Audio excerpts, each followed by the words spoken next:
When it comes to toxic, narcissistic, or generally abusive dynamics, a lot of the time, we actually ignore the red flags. And I'm about to share with you 6 common reasons why. And none of them are because you're stupid. Reason number 1 is a cognitive dissonance. Cognitive dissonance is that uncomfortable feeling you experience when you have 2 opposing ideas in your head at the same time. For example, idea 1, the guy's an amazing guy. And idea 2, he's actually really disrespectful. And when you have these 2 vastly contrasting ideas about someone in your mind, it causes this discomfort. So we've noted the red flag. The red flag is he's disrespectful towards me. However, because we have the other conflicting idea in our mind, it causes this discomfort, and the discomfort will persist until you choose a side. And that's where it gets complicated, because we often choose the side that allows us to do what we actually want to do. So for example, if we want to continue the relationship, we're going to pick the side that says, no, he's a really nice guy, really. And the problem with that is the discomfort will keep showing up because you picked the wrong side, but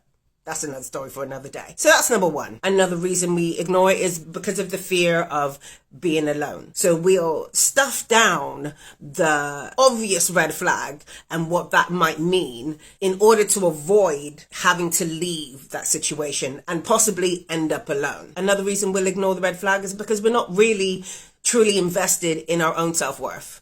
Like, we'll talk a good one. We'll talk about how we deserve more and how we won't settle for less. But then in reality, we don't have the fire within us to stand on that because we don't actually believe really that we deserve more, and therefore don't protect ourselves from the glaring red flag. Another reason we can ignore a red flag is because we are basically running on hope, best case scenario, and love bombing. We hope that things will work out and it isn't what we think it is.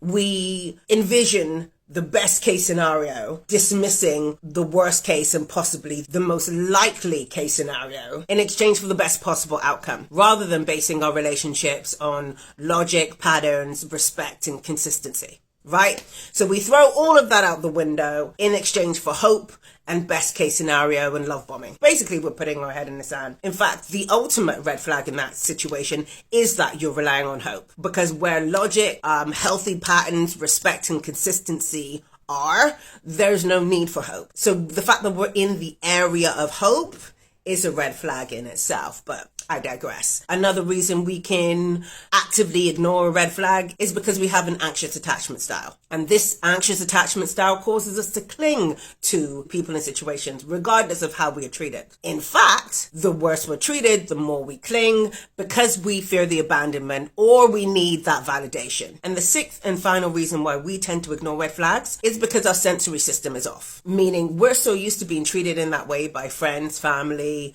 as a result of our upbringing or whatever, that it doesn't even really flag up as a red flag. Now, don't get me wrong. We might consciously not like the behavior. However, we don't actually register the behavior as being as dangerous as it actually is because we're used to it. So those are the main reasons why we would ignore red flags. And if you notice, none of them are because we're stupid. This ignoring is rooted in some kind of psychological or dysfunctional behavior pattern in ourselves. Stay woke. No one left behind.